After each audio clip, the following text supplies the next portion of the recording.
পঞ্চায়তৰ ফালৰ পৰা নতুনকৈ জিঅ'টেগিং ঘৰৰ এখন লিষ্ট ওলাই দিছে আৰু এইখন লিষ্টত যদি আপোনাৰ নাম নাই তেনে ক্ষেত্ৰত আপোনালোকে আকৌ চৰকাৰী ঘৰৰ বাবে কেনেকৈ নতুনকৈ জিঅ'টেগিং কৰিব পাৰিব এই ভিডিঅ'ৰ জৰিয়তে আপোনালোকক দেখুওৱা হ'ব। ধৰি লওক যদি আপুনি চৰকাৰী ঘৰৰ বাবে এপ্লাই কৰিছিল কিন্তু আপোনাৰ নামটো অহা নাই বা কিবা নহয় কিবা কাৰণত আপুনি যেতিয়া নেকি চৰকাৰী ঘৰখন জিঅ'টেগিং হৈ আছিল সেই সময়ত আপুনি জিঅ'টেগিং কৰিব পৰা নাছিল, যিকোনো কাৰণতে আপুনি জিঅ'টেগিং কৰিব পৰা নাছিল, তেনে ক্ষেত্ৰত কিন্তু আপোনাৰ বাবে এতিয়াও সোণালী সুযোগ, আপুনি কিন্তু এতিয়াও চৰকাৰী ঘৰৰ বাবে জিঅ'টেগিংটো কমপ্লিট কৰিব পাৰিব। তো জিঅ'টেগিংটো কেনেকৈ কমপ্লিট কৰিব পাৰিব তাৰে ফুল প্ৰচেছ আজিৰ এই ভিডিঅ'টোত দেখুৱাম, গতিকে আপোনালোকে ভিডিঅ'টো সম্পূৰ্ণকৈ চাব আৰু ভিডিঅ'টো ভাল পালে নিশ্চয় লাইক কৰি চেনেলটো ছাবস্ক্ৰাইব কৰিবলৈ পাহৰি নাযাব আৰু এই ভিডিঅ'টো যদি আপুনি ফেচবুকত চাইছে তেনে ক্ষেত্ৰত পেজটো ফ'ল' কৰি শ্বেয়াৰ এটা মাৰিবলৈ পাহৰি নাযাব। তো প্ৰথমতে মই আপোনালোকক জনাই দি আছোঁ, যদি আপুনি চৰকাৰী ঘৰৰ বাবে নতুনকৈ জিঅ'টেগিং কৰিব বিচাৰে তেনে ক্ষেত্ৰত আপোনাৰ কিছুমান ডকুমেণ্টছৰ প্ৰয়োজন হ'ব। যেনেকৈ প্ৰথমতে আপোনালোকৰ পৰিয়ালৰ সদস্যসকলৰ আধাৰ কাৰ্ডৰ প্ৰয়োজন হ'ব। প্ৰথমতে আপোনালোকৰ পৰিয়ালৰ যিকেইজন সদস্য আছে গোটেইকেইজনৰ কিন্তু কি হ'ব, আধাৰ কাৰ্ড প্ৰয়োজন হ'ব।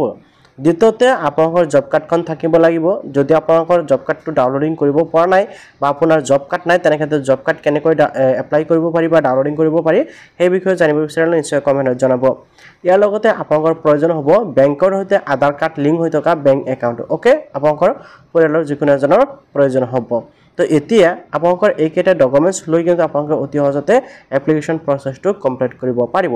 এতিয়া আপোনালোকে কেনেকৈ এপ্লাই প্ৰচেছটো কমপ্লিট কৰিব এতিয়া মই আপোনালোকক ষ্টেপ বাই ষ্টেপ ভিডিঅ'টোৰ জৰিয়তে দেখুৱাম, গতিকে আপোনালোকে ভিডিঅ'টো সম্পূৰ্ণকৈ চাব। লগতে ভিডিঅ'টো আপোনালোকে চোৱাৰ পিছত ভিডিঅ'টো ভাল পালে নিশ্চয় চেনেলটো ছাবস্ক্ৰাইব কৰি ৰাখিব এনেকুৱাকৈ আপডেটসমূহ লাভ কৰিবলৈ। পোনপ্ৰথমতে কিন্তু আপোনালোকে আৱাজ প্লাছ 2024 যিটো এপছ আছে এই এপছটো ইনষ্টল কৰিব লাগিব। এপছটো ইনষ্টল কৰাৰ বাবে আপোনাৰ মোবাইলৰ প্লে ষ্টৰত গুচি যাব আৰু PM আৱাজ যোজনা এপছ বুলি লিখি চাৰ্চ কৰিব। প্ৰথম যেটো দেখুৱাইছে আৱাজ প্লাছ 2024 আপোনালোকে এই এপছটো ইনষ্টল কৰিব। ঠিক আছে, ইনষ্টল কৰি জাষ্ট অপেন কৰিব। অপেন কৰাৰ লগে লগে আপোনালোকৰ সন্মুখত এনেকৈ যাব চিলেক্ট লেংগুৱেজ। প্ৰথমতে আপোনালোকে ইয়াৰ পৰা লেংগুৱেজ চিলেক্ট কৰিব। মই ইয়াতে জাষ্ট ইংলিছটো চিলেক্ট কৰি ডান অপশ্যনত ক্লিক কৰি দিলোঁ। ইয়াতে চাওক নিড পাৰমিশ্যন, ইয়াতে পাৰমিশ্যন খুজি আছে, আপোনালোকে অ'কে অপশ্যনত ক্লিক কৰিব। অ'কে অপশ্যনত ক্লিক কৰাৰ পিছত এলাউ আৱাজ plus 2024 to take picture and record video' এনেকুৱাকৈ কিছুমান পাৰমিশ্যন খুজিব, যিসমূহ আপোনালোকে পাৰমিশ্যন কি কৰিব দি দিব। তো মই ইয়াতে পাৰমিশ্যন কেইটা দি দিলোঁ। পাৰমিশ্যন কেইটা দিয়াৰ পিছত আপোনালোকৰ সন্মুখত এনেকুৱাকৈ এপটো অপেন হ'ব। এতিয়া চাওক আৱাজ প্লাছ 2024 আপোনালোকে দেখিবলৈ পাইছে। চ' তাৰ তলতে দুটাকৈ অপশ্যন পাব, প্ৰথমটো হ'ল এছিষ্টেড ছাৰ্ভে আৰু দ্বিতীয়টো হ'ল ছেল্ফ ছাৰ্ভে। তো আপোনালোকে কি কৰিব লাগিব, এই যিটো ছেল্ফ ছাৰ্ভে আছে এই অপশ্যনটোত ক্লিক কৰি দিব। অ'কে, এই অপশ্যনটোত ক্লিক কৰাৰ পিছত ইয়াতে আপোনালোকৰ আধাৰ কাৰ্ডৰ নাম্বাৰটো বহাব, অৰ্থাৎ যোনজন ব্যক্তিৰ বাবে আপোনালোকে ঘৰৰ বাবে অনলাইন কৰি আছে সেইজন ব্যক্তিৰ আধাৰ কাৰ্ডৰ নাম্বাৰটো বহাই দিব।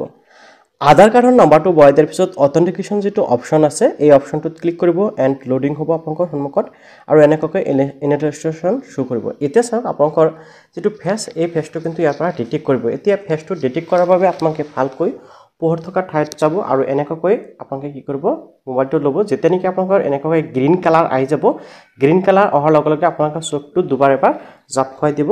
তো আপোনালোকৰ এনেকুৱাকৈ ডিটেইলছসমূহ শ্ব' কৰিব। ঠিক আছে, এতিয়া চাওক KYC ছাকচেছফুল বুলি শ্ব' কৰি আছে।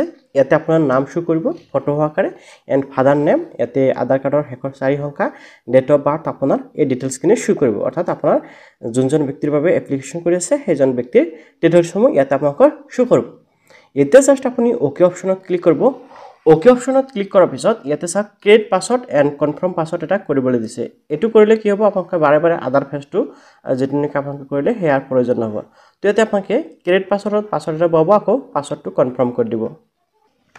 পাছৱৰ্ড দুটাতে বহাই দিয়াৰ পিছত ক্ৰিয়েট পিন অপশ্যনত ক্লিক কৰি দিয়ক। ইয়াতে আপোনালোকে কিন্তু আপোনালোকৰ যিটো নেকি লগ বা আপোনালোকৰ মোবাইল পাছৱৰ্ড সেইটো দিব লাগিব। তো মই ইয়াতে ফিংগাৰটো দি দিলোঁ। দিয়াৰ লগে লগে কিন্তু ইয়াতে আপোনালোকৰ ডিটেইলছখিনি খুজি আছে। ঠিক আছে, ছিলেক্ট লোকেশ্যন। ইয়াতে আপোনালোকে প্ৰথমতে ষ্টেটটো ছিলেক্ট কৰিব লাগিব। আমাৰ ষ্টেটটো অলৰেডি ছিলেক্ট হৈ আছে আছাম। তাৰপিছত ইয়াৰ পৰা ডিষ্ট্ৰিক্ট আপোনালোকৰ ছিলেক্ট কৰি দিব। মই ইয়াতে ৰেণ্ডমলি এটা ছিলেক্ট কৰি দিলোঁ এণ্ড ইয়াৰ পৰা আপোনালোকে ব্লক ছিলেক্ট কৰিব লাগিব এণ্ড আপোনালোকে দেখিবলৈ পাইছে ইয়াৰ পৰা আপোনালোকে কি কৰিব লাগিব, আপোনালোকৰ পঞ্চায়ত ছিলেক্ট কৰিব লাগিব এণ্ড ইয়াৰ পৰা আপোনালোকে ভিলেজটো ছিলেক্ট কৰি দিব। জাষ্ট কি কৰিব লাগিব, এই যিটো প্ৰচেড অপশ্যন আছে প্ৰচেড অপশ্যনত ক্লিক কৰি দিব।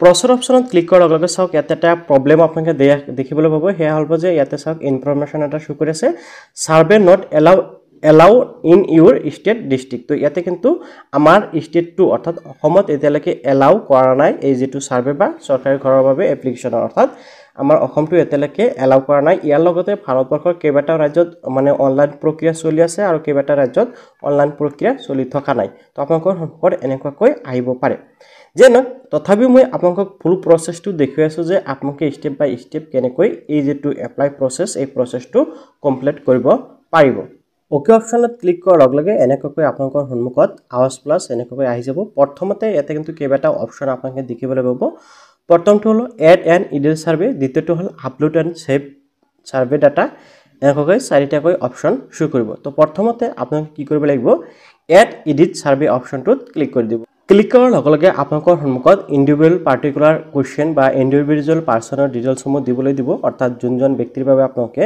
ঘৰটো এপ্লাই কৰি আছে সেইজন ব্যক্তিৰ ডিটেইলছ দিব লাগিব প্ৰথমতে কৈছে নেম অফ দা হেড অৰ্থাৎ ফ্যামিলিজনৰ হেড নেমটো আপোনালোকে দিব লাগিব ইয়াতে আপোনালোকৰ আধাৰ কাৰ্ডৰ নাম্বাৰটো দিব লাগিব দ্বিতীয় বাকচত অৰ্থাৎ আধাৰ কাৰ্ডত যেনেকৈ ডিটেইলছসমূহ আছে ঠিক তেনেকৈ দিব লাগিব তাৰ পিছত ইয়াতে জব কাৰ্ড নাম্বাৰ আপোনালোকৰ জব কাৰ্ডৰ নাম্বাৰটো এন্টাৰ কৰিবলৈ দিছে এণ্ড ইয়াৰ পৰা ফাইনালি আপোনালোকে কি কৰিব আপোনালোকৰ জেন্ডাৰটো সিলেক্ট কৰিব লাগিব এণ্ড ইয়াতে চাওক সোশ্যাল ক্যাটেগৰী আপোনালোকে social ক্যাটেগৰী ST SC OBC order যেটো হয় আপোনালোকে দিব লাগিব তাৰ পিছত ইয়াতে চাওক এজটো আপোনালোকৰ যিমান আছে দিব লাগিব মেৰিটাল ষ্টেটাসটো দিব এণ্ড আপোনালোকে ফাদাৰ বা হাজবেণ্ড নেমটো আপোনালোকে বহাই দিব বহাই দিয়াৰ পিছত আপোনালোকে নেক্সটত আপোনালোকে আহিব ইয়াতে চাওক আপোনালোকৰ মোবাইল নাম্বাৰ দিবলৈ দিছে আপোনালোকে লিটাৰেসি দিব আপোনাৰ হায়াৰ এডুকেশনটো এণ্ড অকুপেশন আপোনালোকৰ দিব লাগিব ফ্যামিলি মেম্বাৰ কিমানজন আছে হে কিন্তু আপোনালোকে দিব লাগিব নেম ইয়াতে কৈছে name number of family member include head আপোনালোকৰ ফ্যামিলি মেম্বাৰ কিমান সদস্য আছে সেই নাম্বাৰটো বহাব লাগিব এট ইয়াতে কৈছে এনি মেম্বাৰ উইথ ডিসেবল আপোনালোকৰ ঘৰত যদি কোনো ধৰণৰ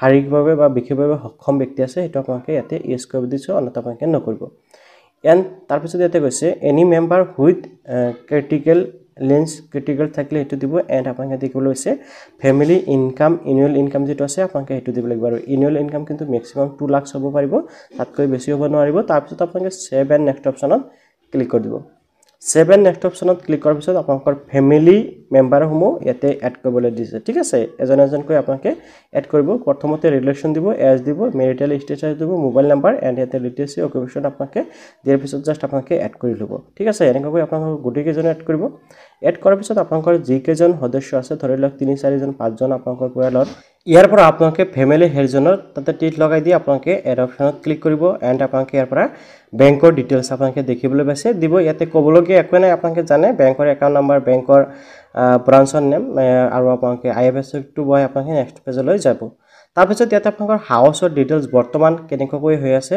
যেনেকৈ আপোনালোকৰ মাটি আপোনালোকৰ নিজৰ নেকি আন মানুহৰ ৰেন্টত আছে আপোনালোকে অন দিব আৰু আপোনালোকৰ বৰ্তমান যিখন ঘৰত বসবাস কৰে পকানে কসা বা আপোনালোকৰ টয়লেটটো পকানে কসা এনেকৈ ডিটেইলছ আপোনালোকে ইয়াতে দিব লাগিব দিয়াৰ পিছত আপোনালোকে নেক্সট পেজলৈ আহি যাব নেক্সট পেজলৈ ইয়াতে আপোনালোকে দেখিবলৈ পাইছে আপোনালোকৰ বৰ্তমান যেটো ঘৰ আছে অৰ্থাৎ কেঁচা ঘৰ আছে সেই ঘৰখনৰ ফটো কিন্তু আপোনালোকে ইয়াতে ফটো মাৰিব লাগিব আৰু সেই ফটোখন কিন্তু ইয়াতে আপলোড কৰিব লাগিব ঠিক আছে আপোনালোকে কিন্তু এই কথাটো ভালকৈ মন কৰিব ইয়াতে আপোনালোকে ফটো আপলোড কৰি দিব লগতে ভিউ মেপ অপশ্যনত ক্লিক কৰি আপোনালোকে যোনজন ব্যক্তিৰ বা যোনটো ঘৰৰ এপ্লিকেশন কৰি আছে তাতে কিন্তু আপোনালোকে ক্লিক কৰি আপোনালোকে সিলেক্ট কৰি আপোনালোকে ফটোটো আপলোড কৰিব লাগিব এণ্ড আপোনালোকে কি কৰিব ইয়াতে সেভ এণ্ড নেক্সট অপশ্যনত ক্লিক কৰিব এণ্ড ইয়াতে আপোনালোকে দেখিব পাব সাৰ্ভে কমপ্লিট সাকসেসফুলি ওকে অপশ্যনত আপোনালোকে ক্লিক কৰিব প্ৰচেছ ক্লিক কৰাৰ পিছত এণ্ড ইয়াতে আপোনালোকে দেখিবলৈ পাব এই যেটো দ্বিতীয় অপশ্যন দেখিবলৈ পাইছে আপলোড এণ্ড সাৰ্ভে ডাটা আপোনালোকে এই অপশ্যনটোত ক্লিক কৰিব লাগিব এই অপশ্যনটোত ক্লিক কৰাৰ পিছত ইয়াতে সিলেক্ট কৰিব এণ্ড আপোনালোকে আপলোড ৰেকৰ্ড অপশ্যনত ক্লিক কৰি দিব আপলোড ৰেকৰ্ড অপশ্যনত যেতিয়া ক্লিক কৰিব এনেকৈ আপোনালোকৰ